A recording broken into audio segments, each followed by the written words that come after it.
Hi friends, let's continue with illustration. We are now taking the last illustration, that is illustration 3.10. See, in this illustration what you are given is there is a potentiometer having wire AB of resistance R0. Then it is connected to a battery of voltage V. Now when we say battery of voltage V means internal resistance, EMF and internal resistance are included in it. And we are not exclusively showing internal resistance here, it's already included in this battery. Okay, so its voltage V is delivered to this potentiometer wire. Now here is the resistance R connected to this potentiometer wire. Let's suppose the resistance R here connected to this wire and the jockey is kept at the midpoint of the potentiometer wire. Thus, let's say the point C is connected here. Point C is connected, formed. ये हो गया आधा wire R0/2 resistance, दूसरा आधा wire R0/2 resistance. What we are asking is how much is the potential drop across R. यानी ये resistance R के लिए potential drop कितना है? Potential drop, we want potential difference across resistance R, यानी कि VAC चाहिए अपने को. ये दो पॉइंट है, उसके दो एंड पॉइंट VAC, तो VAC के अक्रॉस पोटेंशियल डिफरेंस चाहिए. नाउ VAC के अक्रॉस पोटेंशियल डिफरेंस चाहिए तो क्या होना पड़ेगा? पोटेंशियल डिफरेंस V बड़ा या पोटेंशियल डिफरेंस V इक्वल या by ohms law. AC point के अक्रॉस चाहिए तो I into RAC, resistance of that portion, and current I कितना पास हो रहा है वो फाइंड कर लेते हैं. अगर ये मिल जाए तो अपना काम हो जाएगा. तो our first purpose is to find the current I. RAC तो है R0/2, AC की तरफ R0/2 नहीं, ये दोनों का पैरेलल कॉम्बिनेशन है, बराबर है. तो पहला काम हम लोग करंट फाइंड करते हैं, फिर बाद में RAC effective resistance cross AC ले लेते हैं एंड फिर यहाँ सब्स्टिट्यूट कर देंगे, और work will be over. Okay, now to find the current passing through circuit. Circuit में वो बैटरी और वोल्टेज V है, फिर ये रेजिस्टेंस लगाया हुआ है, तो पहले इफेक्टिव रेजिस्टेंस ढूंढ लेते हैं. तो पहला काम इफेक्टिव रेजिस्टेंस ढूंढते हैं. Effective resistance R effective will be equal to क्या होगा? यहाँ पे देखें तो ये दो रेजिस्टर पैरेलल में AC के across R0/2 and R in parallel. इसका जो पैरेलल कॉम्बिनेशन है वो R0/2 के साथ सीरीज में हो गया. अगर इसको मैं रिप्रेजेंट करूं that is somewhat like this. ये R0/2 साथ में R पैरेलल में ये R, ये दोनों हो गए, एंड उसका भी R0/2 सीरीज में. ओके, तो फिर ये दोनों का parallel combination R into R0/2 upon R plus R0/2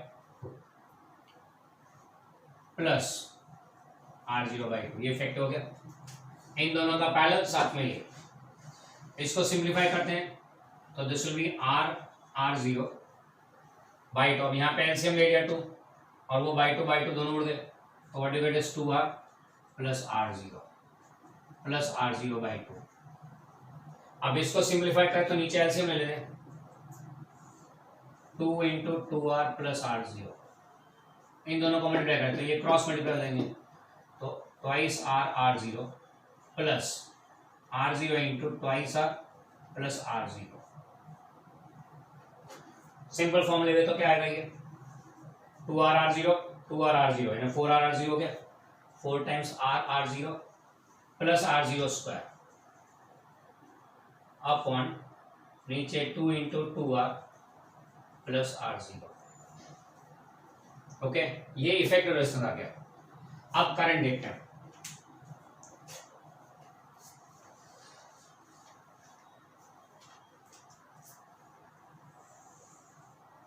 next we go for current through circuit. I is equal to V upon R effective. Current का फॉर्मूला सिंपल है, V upon R effective. Now V as it is, V as it is, R effective ये आ गया, तो twice R, 2 into 2R plus R0, 2 into 2R plus R0 upon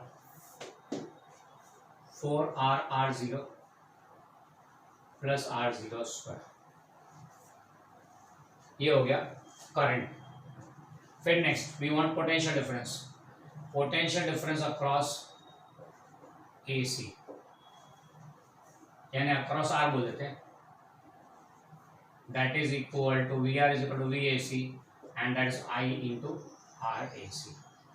आई कितना है 2v into 2r plus r0 upon 4r0 plus r0 square into R A C, effective resistance across A C, तो उसमें r0/2 in are parallel में पहला term, यानी ये हो गया, so that is r0 upon twice r plus r0,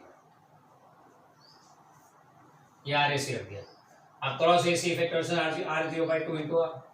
चलो अब ये कैंसिल हो गया, तो what remains is 2vr0 upon 4r0 plus r0 square. इसमें ज्यादा से ज्यादा आप क्या कर सकते हैं कि r0 को कॉमन निकाल के उड़ा सकते हैं, फिर r0 को कॉमन निकाल लो तो उड़ जाएगा ऊपर, what you get is 2vr upon 4r plus r0, that's your answer. इससे ज्यादा आगे कुछ कर नहीं सकते। So that's regarding your illustration number 3.10। Next we go for illustration number 3.6।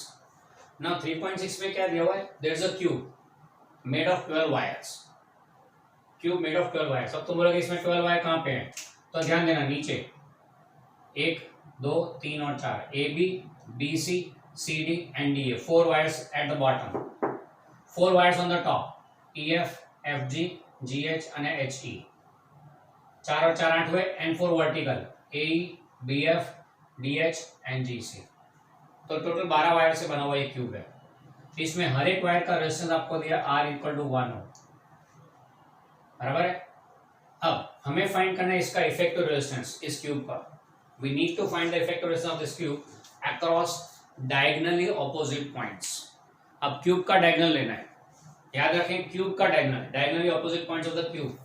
तो अगर ए पॉइंट है, if A is one of the point, then इसका डायगोनली ऑपोजिट कौन होगा, तो ये जी बनेगा। अगर आप डी लेते हैं तो इसका डायगोनली ऑपोजिट बी नहीं आएगा, वो तो फेस डायगोनल हो गया, डी का diagonally opposite will be F, यानी कि आपको क्यूब का डायगोनल लेना है, फेस नहीं। एक अगर ये कॉर्नर है तो दूसरा सामने उस तरफ कॉर्नर जाएगा, सो दैट वे, ओके। तो हमारा ये टारगेट क्या है, we want to obtain effective resistance across A and G, जिन दो पॉइंट के अक्रॉस इफेक्टिव रेजिस्टेंस ऐसे लाइन बना के रख दिया। Now in order to find the effective resistance, steps क्या होंगे, पहले तो फिगर बना दिया, हर एक साइड आर रेजिस्टेंस वाला है। Now connecting a battery across two diagonally opposite points, जैसा क्वेश्चन में कहा गया है, तो इन दोनों के अक्रॉस, जिस दो पॉइंट के अक्रॉस इफेक्टिव रेजिस्टेंस चाहिए वहां कनेक्ट अ बैटरी। हमने लगा दिया बैटरी का वोल्टेज भी, बुक ने दिया इस बैटरी का वोल्टेज 10 वोल्ट है, ऐसा दिया हुआ है। हमें फाइंड करना है पूरे क्यूब का effective resistance, effective resistance find करना है, बराबर है। तो उसके लिए चलो शुरू करते हैं। यहाँ पे पहले बैटरी कनेक्ट किया, next step trace the currents passing, and you have to show the currents passing through this one. अब battery will give the current, यहाँ से करंट यूँ आया, let's suppose करंट I आया, I current is entering A. Now this current I entering to A has to come out from G. इसको यहाँ से बाहर आना है, G से, क्यूब से पास होकर come out from G. तो A से G का रास्ता, बराबर, journey from A to G, how is it covered? That's what we have to see. तो यहाँ पे तीन पॉसिबिलिटी है, current entering through A has three possibilities, एक तो एडी ब्रांच, दूसरा एबी ब्रांच, तीसरा एई ब्रांच, ओके। तो ए से करंट डी की तरफ जा सकता है, ए से करंट बी की तरफ जा सकता है, ए से करंट ई की तरफ जा सकता है, three possibilities, A to D, A to B, A to E. अब यहां से करंट आई आया, वो ए से एंटर होगा, जी से बाहर आएगा, तो ए से जी तक का डिस्टेंस या जर्नी फ्रॉम ए टू जी कितने रेजिस्टेंस से पास होगा चेक करते हैं। पहले एडी ब्रांच में, ए से डी वाली ब्रांच में एक रेजिस्टर, दूसरा रेजिस्टर, तीसरा रेजिस्टर, तो it has to pass through three resistance, तो 3 रेजिस्टेंस फेस करेगा इन ब्रांच एडी, ए से डी, डी से सी, सी से जी, सर ऑल्टरनेट भी है क्या, A to D, D to H, H to G, वो भी 3 है, तो दोनों से कोई भी पाथ लो, इट्स द सेम। तो in branch A D, in branch by passing through A D, it has to face 3R resistance. Okay, चलो फिर नेक्स्ट ए टू बी वाले ब्रांच में देखते हैं, A to B, B to C, C to G, again 3R, A to B, B to F, F to G, तो A to B वाली branch में भी it is facing 3R resistance. Similarly if you calculate then in branch A also it will be facing 3R resistance, यानी तीनों path में equal resistance face कर रहा है, इसलिए करंट का इक्वल डिस्ट्रीब्यूशन होगा, यानी current I entering from here will be distributed equally I by 3, I by 3 and I by 3। अभी I by 3 जो AD पे आया, AD में आया, वो I by 3 D पे आपके दो पार्ट में डिस्ट्रीब्यूट होगा, A2H H2G, दूसरा A2C D2C C2G। ध्यान से समझो, A से I by 3 करंट जो ये ब्रांच में है, AD ब्रांच में, that current at point D will be distributed into 2 parts, बराबर, 2 पार्ट्स में डिवाइड होगा। कैसा डिस्ट्रीब्यूशन होगा, तो D2C C2G 2R, D2H H2G 2R, तो दोनों ब्रांच में इक्वल रेजिस्टेंस फेस कर रहे हैं, इसलिए इक्वल डिस्ट्रीब्यूशन, यानी I by 6 हो जाएगा, दोनों ब्रांच में I by 6। Now just to avoid fractions, ध्यान से सुनो, just to avoid fractions, rather than taking I by 6 here, we take 6I current entering from A. We assume 6I current is entering from A. तो suppose करते हैं A से 6I current enter हुआ, 3 equal part में divide हुआ, 2I, 2I and 2I। अब ये 2I current यहाँ पे D पे आया, दो इक्वल पार्ट में डिस्ट्रीब्यूट हुआ I एंड I, बराबर, just to avoid fractions we take here 6I। अब ये I यहाँ से D से I जाएगा C की तरफ, C पे आया, ये I यहाँ पे H पे आएगा। अब चलते हैं दूसरी ब्रांच AB में, AB में आया हुआ 2I करंट दो पार्ट में डिवाइड होगा, B2C B2F। अब B2C वाला करंट दोनों में देखो तो इक्वल रेजिस्टेंस फेस कर रहा है, इसलिए equal distribution I and I। Same way A2E वाला 2I करंट दो पार्ट में डिवाइड होगा, दोनों ब्रांच में इक्वल रेजिस्टेंस वे सेम डिस्ट्रीब्यूशन। ओके, तो यहाँ पे हमको देखना होता है, इतना तो हो गया करंट डिस्ट्रीब्यूशन। अब एट पॉइंट C एक I B से आया हुआ है, दूसरा I D से आया हुआ है, दोनों इकट्ठे हो जाएंगे तो ये बन जाएगा 2I इन्वर्जिंग, क्योंकि जंक्शन पे दो करंट एंटर हो रहे तो तीसरे को बाहर निकलना ही पड़ेगा। अब ये 2I G पे आया, सेम वे H पे I and I forming 2I, तो 2I यहाँ पे G पे आया। F पे भी देखो same way I and I coming will form 2I and will come two point G। ये तीनों तीन इकट्ठे होकर G से निकलेंगे 6I, जो हो गया नहीं सब बराबर 6I। ओके, तो ये 6I आ गया यहाँ पर, क्लियर, तो हमारा हिसाब सेट हो गया। करंट डिस्ट्रीब्यूशन कर लिया, उसके बाद अगला स्टेप, यानी पहला तो बैटरी लगाया across the 2 point where you want the reflective value, फिर you did the current distribution. Current distribution हो गया, बाद में कोई एक क्लोज पाथ पकड़ लो, कोई एक लूप पकड़ लो, तो rather than going inside the cube, let us take outer side only। बार बार से हाईवे लेके निकल जाते हैं, बोलते हैं सिटी का बाईपास होता है। क्यों बाईपास बनाते हैं सिटी का, तो हमारे सिटी का बाईपास SG हाईवे था, बराबर, क्या कि सिटी में जाना नहीं पड़े, और वो भी पैक हो गया तो बाद में SP रिंग रोड बन गया कि दिल्ली से वैष्णो देवी सर्कल से बाईपास लेके सीधा राजकोट की तरफ लाइन पे चले जाए, सिटी में जाना नहीं पड़े। तो यहाँ पे भी हम लोग बाईपास ले रहे हैं, बाहर का हाईवे ले लेते हैं, वो लूप ले लेते हैं, यानी कि फॉर लूप नाम देते हैं, V से शुरू होता है VA D C G V, VA D C G V। We are applying Kirchhoff's second law, applying Kirchhoff's second यानी लूप रूल लगा लेते हैं, क्लोज लूप है तो लूप रूल यूज कर लेते हैं। लूप रूल तो याद होगा, अगर रेजिस्टेंस से पास हो रहे along the current IR negative, against the current IR positive. चलो बैटरी से निकले, 6I करंट पर रेजिस्टेंस है नहीं यहाँ पर, फिर A पे पहुंचे, A से D का रेजिस्टेंस R है, current passing 2I, we are moving like this, so हम लोग A से D जा रहे हैं, we are moving along the current to resistance R, along the current to resistance R यानी नेगेटिव 2IR।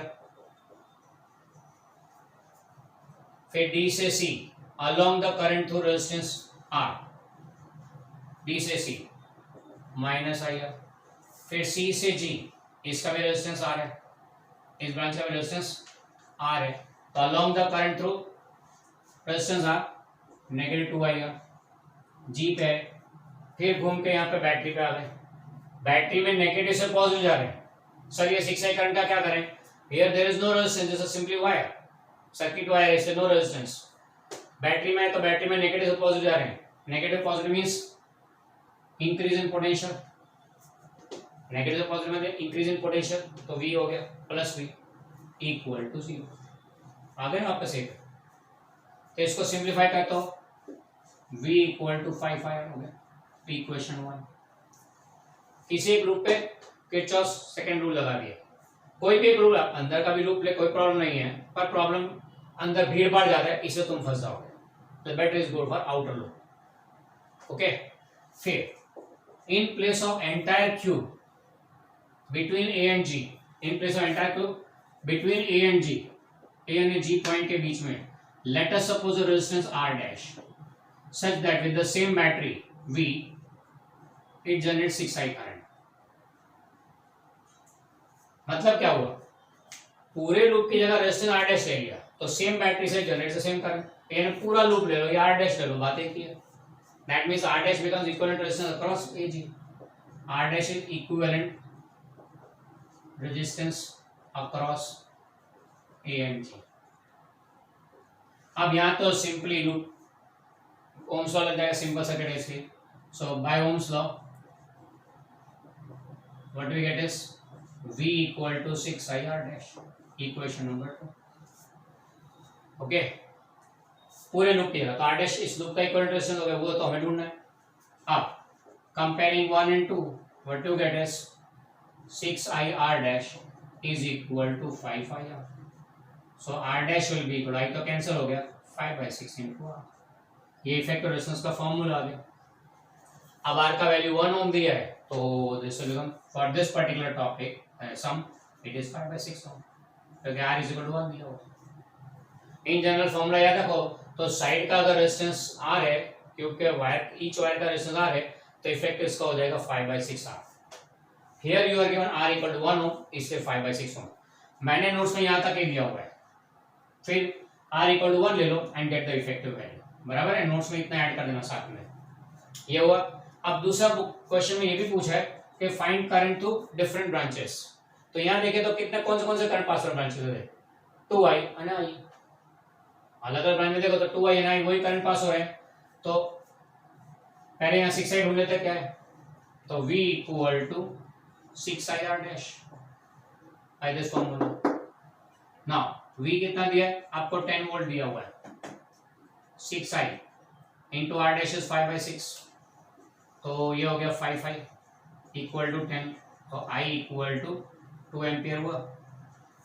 तो यहाँ पे करंट एक तो I इज 2 एम्पियर और दूसरा and so 2I will be equal to 4 ampere. Through edges current passing will be 2I यानी 4 ampere, और यहाँ पे जहाँ जहाँ I है वहाँ 2 एम्पियर और जहाँ 2I है वहाँ 4 एम्पियर।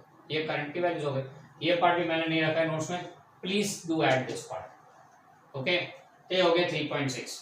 ये वन ऑफ द इम्पोर्टेंट सम है, क्योंकि क्यूब वाला सम पूछने के चांसेस ज्यादा है, इससे बेसिक मेथड याद रखो, विल बी मोर इजियर। इसके साथ हम लोग इसका एक एक्स्ट्रा सम ले रहे हैं, बराबर है, इसको जरा ध्यान से देख लो, हो सके तो कॉपी आउट कर लो।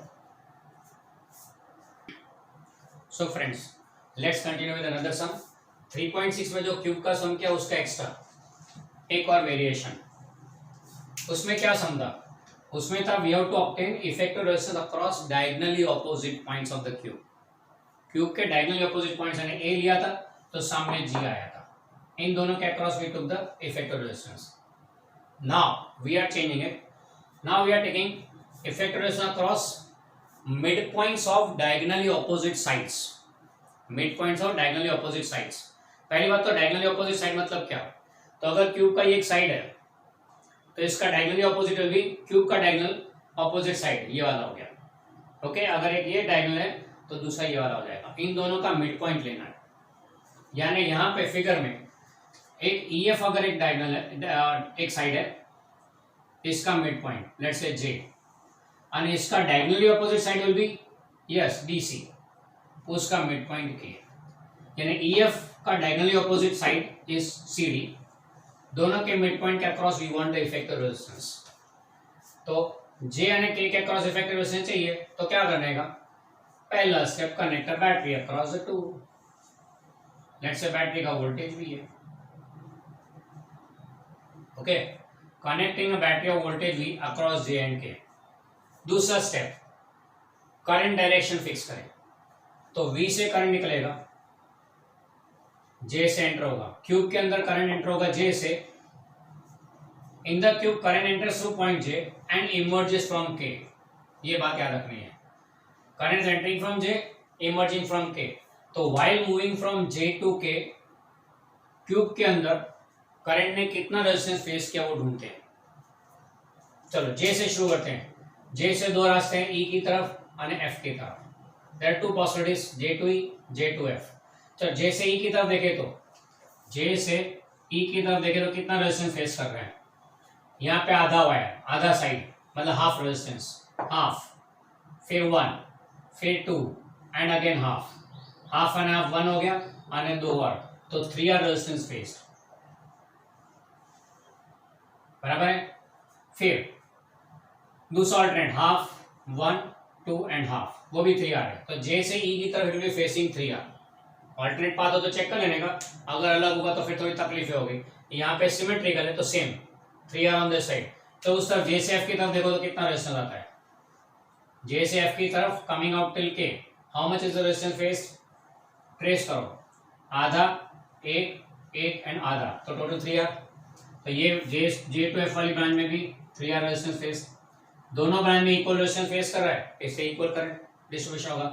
तो अगर यहाँ से करंट I यहाँ पे आया तो इधर I/2 जाएगा, इधर भी I/2 जाएगा, ओके, दोनों में I/2 जाएगा।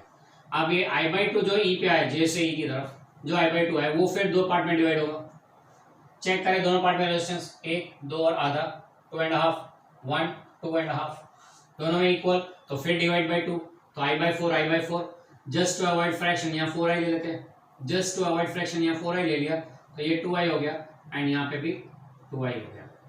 अब ये 2i यहाँ पे आके 2 पार्ट में डिवाइड हुआ, I एंड I, ये I यहाँ पे A पे आया और ये I यहाँ पे H पे आया, ओके।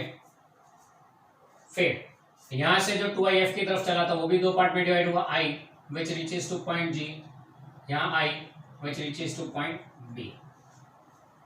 नाउ ध्यान रखना, ध्यान से सुनो, A पे आया हुआ point I, sorry A point पे आया हुआ करंट I, A पे आया हुआ current I passing through resistance R will have potential IR at point A। B पे आया हुआ I passing through resistance R has potential IR at B point। ये रेजिस्टेंस आ रहा है ना साइड का, हर एक साइड का रेजिस्टेंस सेम, तो A और B दोनों पे पोटेंशियल IR इक्वल है, as potential at point A and B are equal, potential same है तो पोटेंशियल डिफरेंस 0 हो गया between A and B, and potential difference 0, so no current in this branch, यानी ये ब्रांच कैसा हो गया, ओपन सर्किट, ये ब्रांच बन गया ओपन सर्किट, क्योंकि यहाँ तो no current. Why this happened, because potential at both ends is equal, potential अगर हाई एंड लो है तो current flows from higher to lower, पर पोटेंशियल इक्वल हो जाए तो नो फ्लो, तो यहाँ पे भी ऐसे हुआ, and no flow of current between 2 point, मतलब वो पार्ट ओपन सर्किट हो गया, करंट नहीं जा रहा मतलब सर्किट ओपन है वहां पे, ओके। तो यहाँ पे ओपन सर्किट हो गया, ये ना बी के बीच में, same way.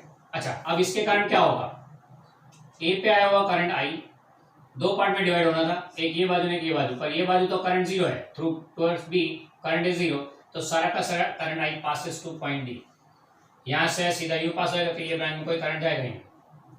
Same to same situation H and G के बीच में, यहाँ पे भी current will come out to be 0, क्योंकि I current passing through resistance R will have potential 0, sorry potential IR at point H, and similarly current I passing through resistance are coming to point G will have potential IR here, तो दोनों H and G पे potential same है, इससे no current that branch IG, तो ये current यहाँ से सीधा H से सीधा पास ऑन होके D पे आएगा, एंड यहाँ से करंट G से सीधा पास ऑन होके C पे आएगा।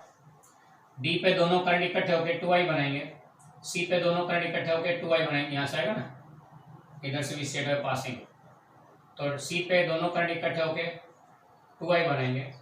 अब के पॉइंट पे 2i एंड 2i दोनों इकट्ठे होके 4i बना देंगे। हो गया हिसाब बराबर, 4i emerging and 4i entering the battery.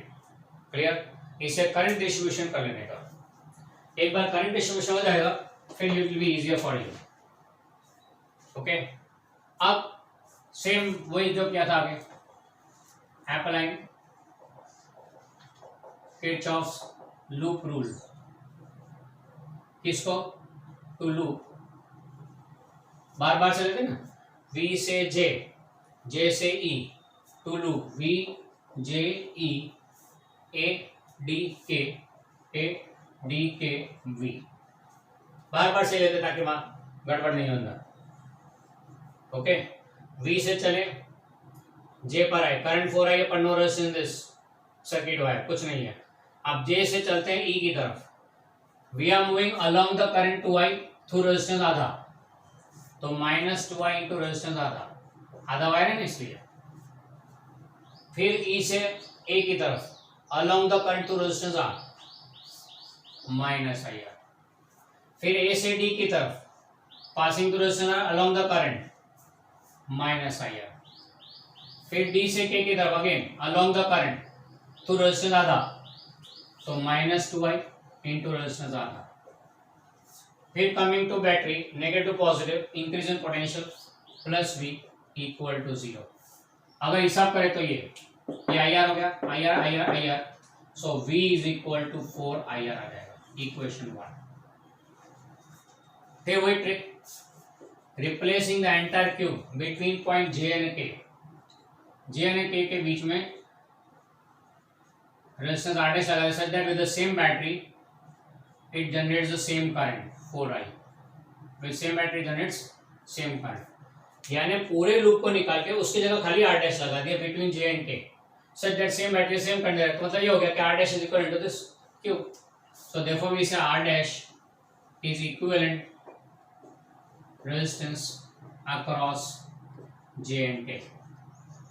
okay, by Ohm's law, applying Ohm's law here, very simple circuit है, V is equal to 4IR'। Let's see question number 2। Same to same step जो आगे सब में किए थे वही, खाली वही क्यूब का एंड पॉइंट बदल गया है।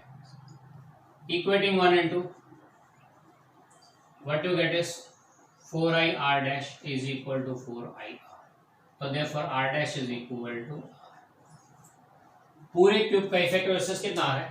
R across to mid points of diagonally opposite sides. Okay, ये हो गया सम, ये सम जो एक्स्ट्रा में लिया उसके साथ सेम मेथड, वही क्यूब है, see it's the same cube, it's the same cube जिसमें हमने डायगोनली ऑपोजिट पॉइंट्स लिए थे, तो हमको रेजिस्टेंस कितना मिला? 5/6R। और अब मिड पॉइंट ले लिया डायगोनली ऑपोजिट, इसी में अगर मिड पॉइंट ले लो डायगोनली ऑपोजिट, इसी में मिड पॉइंट ले लो डायगोनली ऑपोजिट साइड्स के, तो ये रेजिस्टेंस आता है।